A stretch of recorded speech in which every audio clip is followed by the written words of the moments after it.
صلاة الليل ركعتين في الأولى 7 تكبيرات وفي الآخرة في الثانية 5 تكبيرات إن شاء الله. ولا ترفع أصواتكم بالتكبير، لا داعي له. استووا واعتدلوا يرحمكم الله. الله أكبر الله أكبر.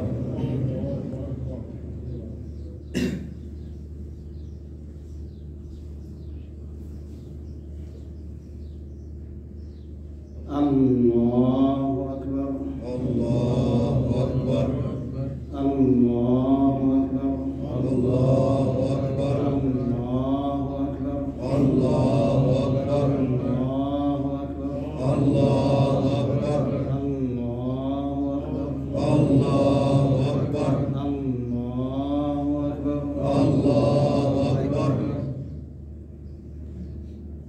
الحمد لله رب العالمين الرحمن الرحيم مالك يوم الدين إياك نعبد وإياك نستعين اهدنا الصراط المستقيم صراط الذين أنعمت عليهم غير المغضوب عليهم ولا الضالين آمين.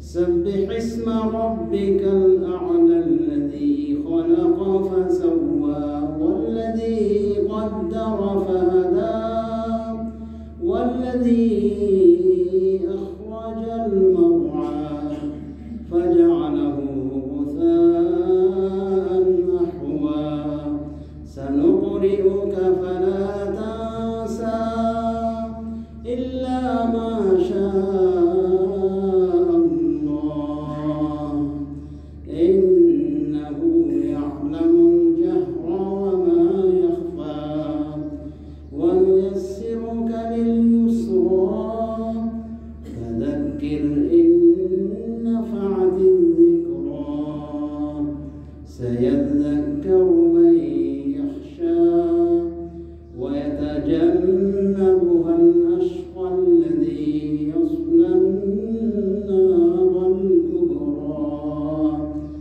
ثم لا يموت فيها ولا يحيا قد أفلح من تزكى وذكر اسم ربه فصلى بل تؤثرون الحياة الدنيا والآخرة خير وأبقى إن هذا لفي الصحف الأولى صحف إبراهيم وموسى. الله أكبر.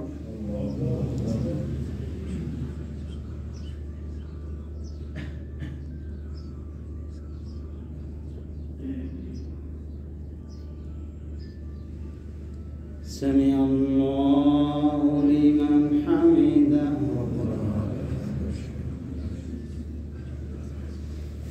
الله أكبر.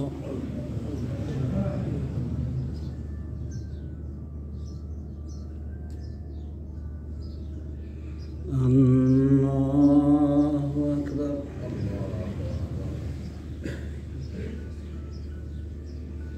الله أكبر.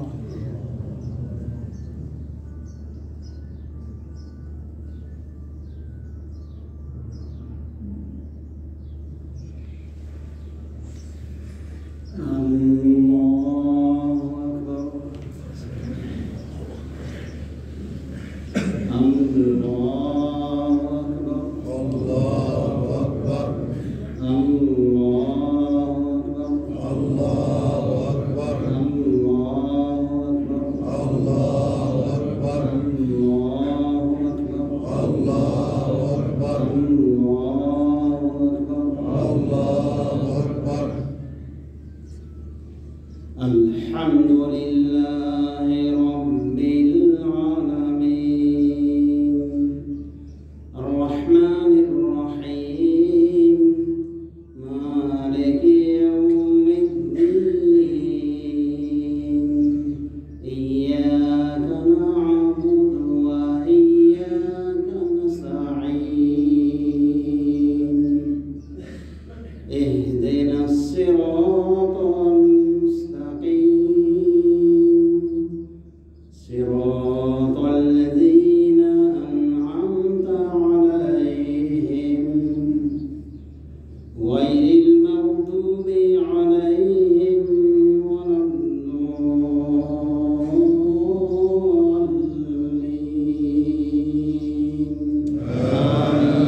آمين.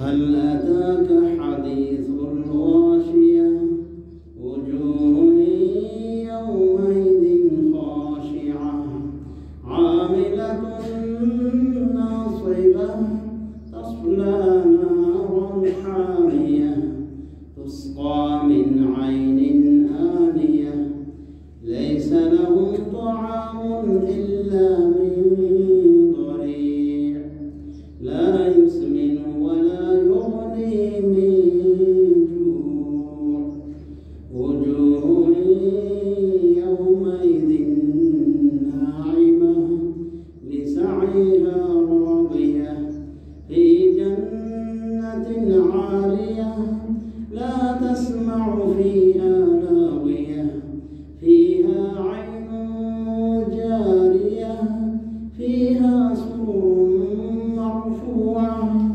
وأكواب موضوعة ونمارق مصفوفة وزرابي مبثوثة أفلا ينظرون إلى الإبل كيف خلقت وإلى السماء كيف رفعت وإلى الجبال كيف نصبت وإلى الأرض كيف سطحت فذكر إنما أنت مذكر لست عليهم بمسيطر إلا من تولى وكفر فيعذبه الله العذاب الأكبر إن إلينا إيابهم ثم إن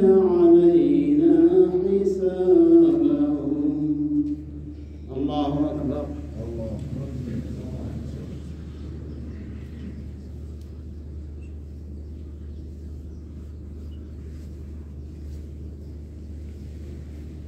سمع الله لمن حمده. الله أكبر.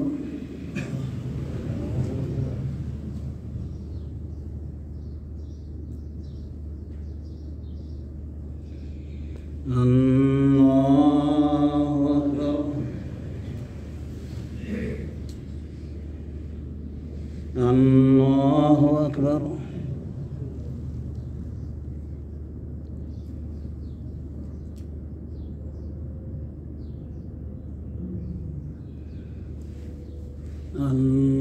الله أكبر.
السلام عليكم ورحمة الله. السلام عليكم ورحمة الله.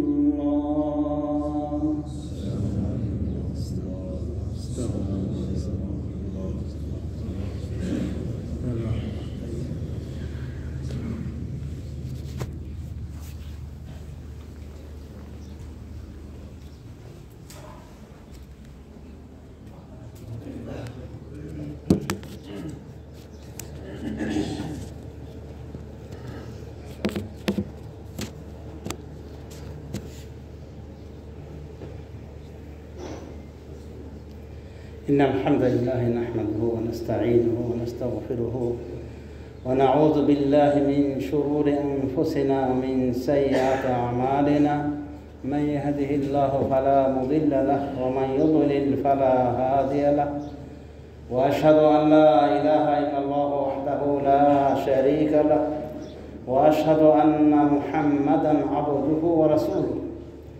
الحمد لله أولا وآخرا، الحمد لله في الأولى والآخرة. اللهم لك الحمد كما ينبغي لجلال وجهك وعظيم سلطانك. الحمد لله আমরা মহাপবিত্র ঈদুল ফিতর আদায় করলাম, ঈদুল ফিতর সালাত আদায় করলাম। ঈদুল ফিতরের খুতবাতে এখন আমরা পবিত্র রয়েছি। আল্লাহ রাব্বুল আলামিন আমাদের ঈদকে কবুল করুন এবং আমাদের জীবনে এই ঈদ বারবার ফিরিয়ে আনুন এবং আমাদের সবাইকে নেক হায়াত দান করুন এবং আমাদের এই মাহে রমাদানের সিয়াম কিয়াম সহ যাবতীয় ইবাদতবন্দি যা আমরা করেছি, আল্লাহ যেন এগুলি গ্রহণ করে নিয়ে আমাদেরকে পরকালে এগুলি আমাদের নাজাতের ওসিলা এবং জান্নাত লাভের মাধ্যম বানিয়ে দিন, আমিন। সমাজ শুধু ঈদুল ফিতরে কিছু সুন্নতি বিষয় যা হয়তো অনেকেই জানে না। ঈদুল ফিতরের নিয়ম হলো, বরং দুই ঈদেরই নিয়ম, যে পায়ে হেঁটে আসবেন যথাসম্ভব, আসবেন এক পথে, যাবেন আরেক পথে। বুখারী শরীফ হাদিসে রয়েছে রাসূলুল্লাহ সাল্লাল্লাহু আলাইহি ওয়াসাল্লাম ইযা কানা, রাসূলুল্লাহ বলা হয়েছে ইযা কানা ইয়ামুল ঈদ খালাফা তারিক, নবী সাল্লাল্লাহু আলাইহি ওয়াসাল্লাম ঈদের দিনে রাস্তার মুখালাফা করতেন, মানে এক রাস্তায় আসলে আর এক রাস্তা দিয়ে যেতেন। এর ব্যাখ্যায় বলা হয়েছে, উলামায়ে কেরাম বলেছেন যে দুটো হতে পারে। একটা হলো যে আপনার জন্য সাক্ষী হয়ে থাকে ওই জমিনগুলো, যে জায়গাতে গেলেন প্রথমে ওই জায়গার জমিন, ঘাস পাতা সহ যত কিছু রয়েছে ওই রাস্তায়, সবগুলি আপনার পক্ষে সাক্ষী দিবে যে হে আল্লাহ, আমার উপর দিয়ে, আমার সামনে দিয়ে আপনার অমুক বান্দা ঈদের সালাত পড়তে গিয়েছে। এটা সাক্ষীর প্রয়োজন আছে না? এটা সৌভাগ্য। আবার বিপরীত মুখে যে আপনি গেলেন, একটু রাস্তাকে চেঞ্জ করলেন, সেটা ভিন্ন রাস্তা হওয়ার কারণে সে রাস্তার অংশ আপনার পক্ষে সাক্ষী দেবে। আর একটা ব্যাখ্যায় বলা হয়েছে যে মুসল্লি কেন রাস্তা পরিবর্তন করবে, কারণ হতে পারে যে রাস্তা দিয়ে আসছিল ওই রাস্তা কিছু ফকির মিসকিন পেয়েছে, দান করলো ওদেরকে। আবার আর একটা রাস্তা চেঞ্জ করে অবলম্বন করলো, যাতে সেখানের ফকির মিসকিন কাঙ্গাল যারা আছে তাদেরকে কিছু দান সদকা করা সম্ভব হয়। তো এই দুই কারণে রাস্তা চেঞ্জিং করা কি সুন্নাহ, আর কারণগুলো উলামায়ে কেরাম বলেছে, কিন্তু চেঞ্জ করা এটা হলো সুন্নাহ। এটা দুই ঈদের ক্ষেত্রে। আর বিশেষ করে ঈদের ক্ষেত্রে সুন্নাহ হলো যে আপনি আসার পূর্বে বেজোড় আকারে খেজুর খাবেন, 3টা 5টা 7টা 9টা, এক কথায় আপনার যতটুকু কোলাবে। ডায়াবেটিস রোগী হলে কমপক্ষে একটাও তো খেতে পারেন। তবে রাসূলুল্লাহ সাল্লাল্লাহু আলাইহি ওয়াসাল্লাম যে খেজুর খেয়েছে তার গ্রন্থে জানা যে 3টা খেয়েছে নিম্নপক্ষে, কমপক্ষে একটা খাননি। তবে বেতর হয়ে যায়, বেজর হয়ে যায় একটা খেলো, তো এটা একটা সুন্নাহ। আর একটা সুন্নাহ হলো যে এই দিনে পরিষ্কার পরিচ্ছন্ন কাপড় পরে আসবে। সে কাপড় যদি নতুন হয় আলহামদুলিল্লাহ আরও ভালো। আমাদের কেউ কোনো হুজুরে বলেছেন যে নতুন কাপড় পরা বেদাত, মানে সব জায়গায় উৎপাদন কথা না, বেদাত নয়। বড় বড় ওলামা একরাম বলছেন যে নতুন কাপড় যদি পরে আসেন আলহামদুলিল্লাহ আরও ভালো, কিন্তু এমনি নজিফ পরিষ্কার পরিচ্ছন্ন কাপড় পরে আসবেন। এবং গোসল করা সুন্নাহ, রাসূলুল্লাহ সাল্লাল্লাহু আলাইহি ওয়াসাল্লাম থেকে ডাইরেক্ট না পাওয়া গেল বিশুদ্ধ হাদিসে এই দিনের গোসল বিষয়ে সাহাবায়ে কেরাম থেকে প্রমাণিত। এমনকি সাহাবী আলী বলছেন কয়েকটা জিনিস সুন্নাহ, তার ভিতরে গোসল করা সুন্নাহ ঈদের দিনে, সুতরাং গোসল করে আসা সুন্নাহ। ও কানা ওমর ইয়াগতাসিলু লিল ঈদ, মুআত্তা মালিক ইবনে ওমর রাদিয়াল্লাহু আনহুমা তিনি ঈদের জন্য গোসল করতেন। তাহলে সাহাবীদের আমল রয়েছে আপনি গোসল করে পরিষ্কার পরিচ্ছন্ন হয়ে আসবেন। আরেকটি বিষয় ছিল যেটা যারা করেছি, যারা করেনি এক প্রকার হতভাগ্যতার লিস্টভুক্ত হয়ে গেছে এই দিক থেকে। সেটা কি? সাদাকাতুল ফিতর আদায় করা, এবং সেটা হবে খাদ্য দিয়ে, অর্থ দিয়ে দিলে ওটা আপনার মাতবরি করা হলো এবং অমুক আলেম তমুক আলেমের ফতোয়া অনুসরণ করা হলো, যার পরে চরম বিতর্কিত এই ফেতরাটা। অথচ এই ফেতরার খাদ্য দিয়ে রাসূলুল্লাহ সাল্লাল্লাহু আলাইহি ওয়াসাল্লামের যুগে আদায় হয়েছে এবং রাসূলুল্লাহ সাল্লাল্লাহু আলাইহি ওয়াসাল্লাম ফরজ করেছেন 1 সা খাদ্য থেকে। আমার কথা সাহাবী ইবনে ওমর বলছেন, বুখারী মুসলিমের হাদিস, ফরদ রাসূলুল্লাহ সাল্লাল্লাহু আলাইহি ওয়াসাল্লাম যাকাতাল ফিতর সাআন, এরপর বলছেন মিন তামরিন ওয়া শাঈর, এরপর বলছেন আল্লাহ রাসূল ফরজ করেছেন। মোট কথা যেটা কোট করছি দলিলের অংশ, যে রাসূলুল্লাহ সাল্লাল্লাহু আলাইহি ওয়াসাল্লাম ফরজ করেছেন সাআন 1 সা কি মিন তামরিন ওয়া শাঈর, খাদ্যের কথা বলেছেন, টাকা পয়সার কথা বলেন। আর 1 সা এটা তো খাদ্য পাত্র, এখানে আপনি টাকা রাখবেন, টাকা তো একেবারে ভরে যাবে। তো এখান থেকে বুঝে আসে যে খাদ্য। অনুভাবে সাহাবী আবু সাঈদ খুদরি রাদিয়াল্লাহু আনহু বুখারী শরীফ হাদিসে বলছেন যে আমরা রাসূল সাল্লাল্লাহু আলাইহি ওয়াসাল্লামের জামানায় 1 সা খাদ্য থেকে ফিতরা আদায় করেছি।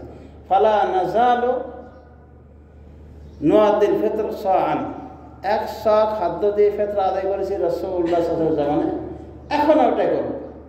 মানে মা বেরাদর যখন উনি খলিফা হলেন, বাদশাহ হলেন, তখন মদিনায় একসময় এসে বললেন যে আমি মনে করি গম অনেক উন্নত মানের, হাফসা দিলেই হবে। আবু সাঈদ খুদরি প্রতিবাদ করে বলেছিলেন যে আল্লাহ রাসূল সাল্লাল্লাহু আলাইহি ওয়াসাল্লাম জামানে 1 সা দিয়েছি খাদ্য, এ দিয়েই যাবে এভাবে, ওই কারো কথা শুনবো না।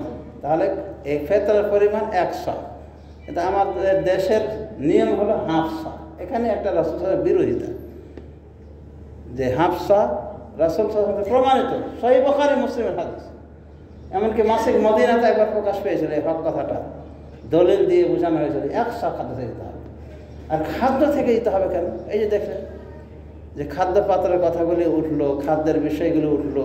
এমনকি আবু সাঈদ খুদরি রাদিয়াল্লাহু আনহু তার হাদিসে বলছেন, কুন্না নুআদ্দি আলা আহদি রাসূলুল্লাহ সাল্লাল্লাহু আলাইহি ওয়াসাল্লাম যাকাতুল ফিতর সাআন মিন তাআম, আমরা খাদ্য থেকে রাসূল সাল্লাল্লাহু আলাইহি ওয়াসাল্লামের জামানায় ফিতরা আদায় করতাম 1 সা। এরপর বলছে ওয়াকানা তাআমান, আমাদের খাদ্য ছিল। এরপরে উনি বলেন খেজুর ছিল, পনির ছিল, আর বিভিন্ন তাদের জামানার প্রচলিত কয়েকটা খাদ্য উল্লেখ করেছেন। তাহলে এখানে দেখা যাচ্ছে খাদ্য দিয়ে আদায় করবেন, করার কথা এসেছে বুখারী শরীফের হাদিস। আর এক হাদিসে রাসূলুল্লাহ সাল্লাল্লাহু আলাইহি ওয়াসাল্লাম বলছেন যে আদ্দু সাআন মিন তাআম, 1 সা খাদ্য থেকে আদায় করো, ইয়ানি যাকাতুল ফিতর, অর্থাৎ যাকাতুল ফিতর ফিতরা আদায় করো 1 সা খাদ্য থেকে। এখানে কিন্তু বলে অথবা পয়সা থেকে বলেছেন। এখন এদিকে দৌড় ওদিকে দৌড়। উমর বিন আব্দুল আজিজকে আদায় করতেন 1/2 সা দিয়ে, তাই উমর বিন আব্দুল আজিজের কথাটা মেনে 1/2 সা করেছে, 1 সাকে 1/2 বানিয়ে দিয়েছে। তারপরে উমর বিন আব্দুল আজিজের ফতোয়া বলা হয় যে টাকা দিরহাম উনি আদায় করার পক্ষে ছিলেন, খালাস ওইটাই। আর আবু হানিফা রাহমাহুল্লাহ উনিও খাদ্যের কথা বলেছেন, এই মূল্য দিয়ে দেওয়া জায়েজ বলেছে। এই জায়েজ বলার সাথে সাথে ওটাই ধর্ম হয়ে গেছে, মানে আর খাদ্যের কথা আর আসেই না আমাদের কোনো বাঙালির মুখে। এটা একটা চরম বঞ্চিত হওয়া। রাসূলুল্লাহ সাল্লাল্লাহু আলাইহি ওয়াসাল্লাম ফরজ করেছেন, ফরজ ছেড়ে দিলে কি হয়? গুনাহগার হওয়া লাগে না? আপনি এখন খাদ্য দিয়ে দিলেন না। হানাফি মাযহাব অনুযায়ী 100% ঠিক করেছেন, কিন্তু হাদিসের ভিত্তিতে, সহিহ হাদিসগুলির ভিত্তিতে আপনি 100% গলত করেছেন। কত ইমাম নেবেন যারা বলছে যে খাদ্য ছাড়া যদি ফেতরা আদায় করেন, ফেতরা আদায় হবে না। আজ দেখেন আরবের বুকে চালের বস্তা নিয়ে দৌড়াদৌড়ি করছে। দেখতে একটা কেমন ঈদের আমেজ বোঝা যাচ্ছে যে হ্যাঁ ঈদ হচ্ছে। বস্তার বস্তা চাউল লোড করা আছে দেখবেন দোকানগুলিতে, এবং জড়ো করা রয়েছে ফকির মিসকিনে দেওয়ার জন্য। এটা ঈদের একটা আনন্দ প্রকাশ পায়। সোরের মতো তল ঘষা পকেটে ঢোকাই দিলেন, ও নিয়ে নিল। কী হলো এটা? রাসূল সাল্লাল্লাহু আলাইহি ওয়াসাল্লাম সুন্নাহ বিরোধী কাজ করে আবার বুক ফুলিয়ে কথা। তো খাদ্য ছাড়া ফেতরা দিবেন, আপনার ফেতরা হলো বিতর্কিত।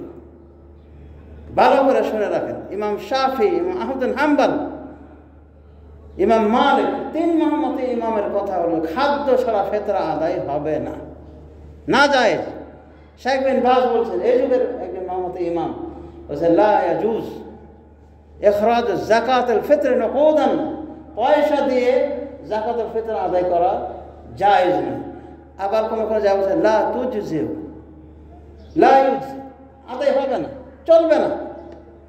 এতগুলো কথাকে শেখায় তুলে রেখে যদি শুধু হানাফি মাযহাবকে ফলো করে আপনি এভাবে ইবাদত করেন, তা আপনার এবার চরম বিতর্কিত। হাজার হাজার মায়ের সন্তান আছে যে বলবে আপনার ফেতরা আদায় হয়নি, কিন্তু টাকা পয়সা দিয়ে আদায় করলে আপনার তো যুক্তি অনেক। হ্যাঁ, ফকির মিসকিন নেয় না, বর্তমান জগতে এটাই বেশি উপকারী, এটাই চলছে, নানান যুক্তি। এগুলো যুক্তি দেখার মাধ্যমে শরীয়তকে অকেজ প্রমাণ করা 1400 হিজরির পরে, যে আল্লাহ রসুল যখন এটা ফরজ করেছিলেন তখন এটা খেয়াল করেননি যে এমন কোনো জামানা আসতে পারে, বা রাসূল সাল্লাল্লাহু আলাইহি ওয়াসাল্লামকে আল্লাহ পর্যন্ত জানাননি। আল্লাহ পর্যন্ত এই সিচুয়েশনের কথা জানতেন। অথচ আল্লাহর নিকটে আমাদের অতীত, বর্তমান, ভবিষ্যৎ সব সমান না। উনি জানতেন যে বাঙালির মানে এত প্রয়োজন হবে, তো টাকার কথা তো বলতে পারতেন রাসূলুল্লাহ সাল্লাল্লাহু আলাইহি ওয়াসাল্লাম। একবার তো বলে দেন যে টাকাও দেওয়া যাবে, সমস্যা নেই, সান অর্থাৎ ফুলুসান, 100 খাদ্য দেন বা ফুলুস দেন, বা ওই পরিমাণ ফুলুস পয়সা দিয়ে দেন, বলতে তো পারতেন, একবার বলেছেন।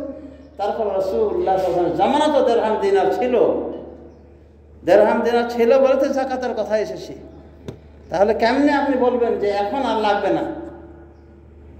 আর ওই যগে টাকা পয়সার দরকার ছিল না, মানে সেজন্য টাকা পয়সার কথা বলে, এগুলো তো যুক্তি। দলিলের বিপরীতে যুক্তি পেশ করা কিন্তু ভালো মানুষের কাজ নয়। আবু মুররা এটা করেছে।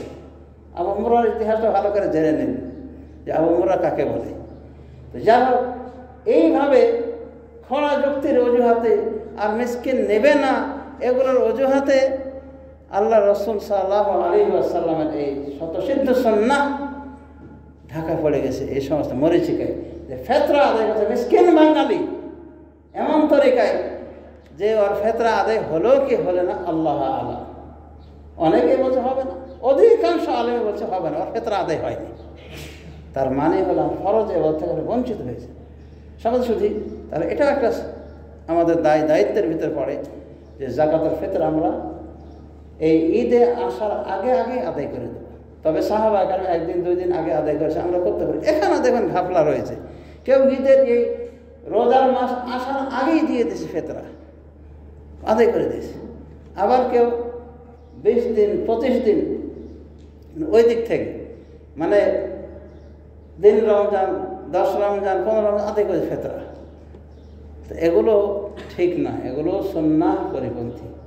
সাহাবায়ে কেরাম যেভাবে সেভাবে চলার চেষ্টা করলেই আমাদের তাতেই রয়েছে কল্যাণ। সমাজে শুধু আরেকটি কথা, যে এই ঈদগুলি কেন হয়, এখানে বাঙালির আবেগ কাজ করে। বাঙালির মাইন্ডে এটা সেট হয়ে রয়েছে যে ঈদ পরিবার ছাড়া হয় না। ঈদ মনে হয় এ কারণে, কোনো হাদিস কি পাওয়া যায় যে পরিবার সহ হবে ঈদ, না হলে আপনি কাঁদবেন না? মাইসির ঈদের আনন্দ শরীয়তের আনন্দ। এই যে রমাদান মাসে সিয়াম কিয়াম করলেন, লাইলাতুল কদর পালন করলেন, যে লাইলাতুল কদর সম্পর্কে রাসূল সাল্লাল্লাহু আলাইহি ওয়াসাল্লাম পূর্বের গুনাহ মাফ, সিয়ামের গুনাহ মাফ, কিয়ামের গুনাহ মাফ।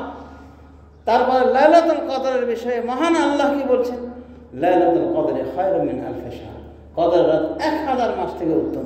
এই 1000 মাস থেকে উত্তম এরকম ইবাদত যেটা গণনা করে দেখে দেবেন 83 বছর প্রায় 4 মাস। তো এটাও যদি আপনি আদায় করে থাকেন, পেয়ে থাকেন, লাইলাতুল কদর পেয়ে সৌভাগ্যবান হয়ে থাকে, তো কতগুলি অফার আপনি পেলেন। আপনার বয়স হয়তো 60 বা এখনও 60 হয়নি, 60-70 বয়স, মূল বয়স, কিন্তু আমলের বয়স দেখুন এইভাবে হাজার হাজার বছর নিয়ে আপনি আল্লাহর সাথে সাক্ষাৎ করবেন। এই যে এই একটা মাসে এতগুলি অফার এবং 83 বছর 4 মাস কাছাকাছি এরকম আপনি এবাদত, এর চেয়েও ভালো এবাদত আদায় করেছেন। তো এই জন্যে আল্লাহর শুকরিয়া জ্ঞাপন হিসেবে ওদিকে কিছু খাদ্য দিলেন, সুস্থ শরীর আপনাকে এটা আল্লাহ পালন করার তৌফিক দিয়েছেন। এই জন্যে এটাকে আল্লাহর ইবাদত করে দেখালেন, আল্লাহ খুশি হয়ে 2 রাকাত সালাত আদায় করলাম আপনার জন্য। এগুলো পরিবার ছাড়াও তো হয় না? হজের বিষয়টাও একই, দেখবেন অনেক বড় বড় কাজ। জিলহজের প্রথম দশকের কোনো উদাহরণ নাই বলা যেতে পারে। রাসূলুল্লাহ সাল্লাল্লাহু আলাইহি ওয়াসাল্লাম একবারে বলেছেন যে এই দিনের মতো কোনো দিনের শতামল বেশি প্রিয় না আল্লাহর নিকটে, যতটুকু এই দিনের শতামল বেশি প্রিয়। তো 10 জিলহজ দেখবেন কোরবানি, এই সৎ আমলগুলো অধিকাংশ আদায় হয়ে গেছে আগে, এবং কোরবানির দিনে অধিকাংশ হাজিদের প্রায় সব কাজই শেষ হয়। যেগুলো থাকে সেগুলো এমন কাজ যেগুলো না করতে পারলে ফিদিয়া দিলে হয়ে যাবে। তার মানে তওয়াফ করে ফেলেছে, হজের তওয়াফ করে ফেলেছে, হজের সাই করে ফেলেছে, সব কিছু করে ফেলেছে, রাত্রি যাপন ইত্যাদি এগুলোর বিষয়গুলি বাকি রয়েছে। তাহলে দেখা যাচ্ছে এই যে বড় বড় ইবাদত আদায় হয় এবং পাক পবিত্র দিন, এগুলোর পরে কিন্তু আসছে কোরবানির দিন। তো আল্লাহর শুকরিয়া স্বরূপ হাজিরা আল্লাহর শুকরিয়া স্বরূপ কী করে এই দিনগুলিতে ঈদ মানায়। যদিও তাদের জন্য আলাদাভাবে ঈদের সালাত করা আয়োজন রাখা হয়নি, কিন্তু তারা ওই কী করে কোরবানি করে, ওটাই তাদের ঈদ। পাথর মারবে ওই দিন, বড় জামরায় ঈদ, এটাই তাদের। ওই দিনে আমরা ঈদ করি, অর্থাৎ 10 জিলহজ। এটা আনন্দ হিসেবে আল্লাহর শুকরিয়া জ্ঞাপন হিসেবে ঈদটা আমরা পালন করে থাকি। তো যার সময় শুধু আশা করি আমরা বুঝতে পেরেছি। তো ঈদ এ কারণে, ঈদ এ কারণে না যে পরিবার থেকে বিচ্ছিন্ন হয়েছি, ঈদ হলো না, এখন কান্না করি, আর ওদিকে ওরা কান্না করে, আমরা এদিকে কান্না করি। তারপর আরেকটা আমাদের আবেগ এমনভাবে কাজ করে যে স্টিমার লঞ্চগুলি এমন ভিড় ধরে যে লঞ্চ স্টিমারকে দেখাই যায় না, মানুষ খালি, মানে যেখানে 100-200 ধারণ করার ক্ষমতা সেখানে 500 জন উঠে যায়, জীবনযাত্রা ব্যাহত হয়ে যায়। ঈদ করতে যায় মাটির তলে চলে, পানির তলে ঈদ হয়, এমন আছে। তার মানে মাইন্ডসেট আছে যে ঈদ হবে না পরিবার ছাড়া। পরিবারের আবেগ ওইভাবে তৈরি হয়ে রয়েছে। একটা ট্রেনকে দেখবেন, ট্রেনটা যাচ্ছে, ট্রেন যাচ্ছে না, মানুষ যাচ্ছে, বোঝা মুশকিল আছে। তো অনেক সময় আমরা জীবনকে আশঙ্কায় ফেলে দিয়ে হলো আমরা ঈদটাকে ধরার চেষ্টা করি এবং পরিবার নিয়ে করার চেষ্টা। আলহামদুলিল্লাহ, আবেগ থাকা ভালো, অতিরঞ্জন ভালো না। জীবনটাকে একবারে ঝুঁকিপূর্ণ করে দিয়ে আমাকে ঈদ ওইভাবেই করতে হবে, আর 2 দিন পরে গেলে হবে না, এরকম না। আমি তো মনে করি প্রবাসীদের প্রত্যেকেই যখন বাড়ি যাবে, বাঙালির আবেগ হিসেবে ওইটাই ঈদের দিন, খালাস, আনন্দ তো হচ্ছে। তো যাও সমাজ শুধু আল্লাহ রাব্বুল আলামিন আমাদের থেকে শতামল গ্রহণ করুন। ঈদের শুভেচ্ছা হিসেবে আমরা বলতে পারি, যেটা সাহাবায়ে কেরাম বলতেন ঈদের সালাত শেষে, তাকাব্বালাল্লাহু মিন্না ওয়া মিনকুম, তাকাব্বালাল্লাহু মিন্না ওয়া মিনকুম, সেই হিসেবে আমরা বলতে পারি। আরও যা মনে আসবে, যেমন এইরকম মোবারক, এইরকম সাঈদ, তারপর আরও কিছু যে বলা হয় আরব জাহানে, কোনো সমস্যা নেই। বড় বড় মাশায়েখরা বলেছেন, হয়তো ছোটোখাটো কোনো শেখে উল্টাপাল্টা কথা বলতেও পারে, তো এগুলো বৈধ রয়েছে। তা আমরা বলতে পারি এইরকম মোবারক, তাকাব্বালাল্লাহু মিন্না ওয়া মিনকুম। আসলে আমরা এখন বলবো ইনশাআল্লাহ সালাত শেষে, এই খুতবা শেষে ইনশাআল্লাহ একে অপরকে আমরা শুভেচ্ছা জানাতে পারি। শুভেচ্ছা যেটা সাহাবাদের সুন্নাহ, সেটা হলো তাকাব্বালাল্লাহু মিন্না ওয়া মিনকুম, তাকাব্বালাল্লাহু মিন্না ওয়া মিনক। তো এই ছিল কিছু কথা ঈদ উপলক্ষে।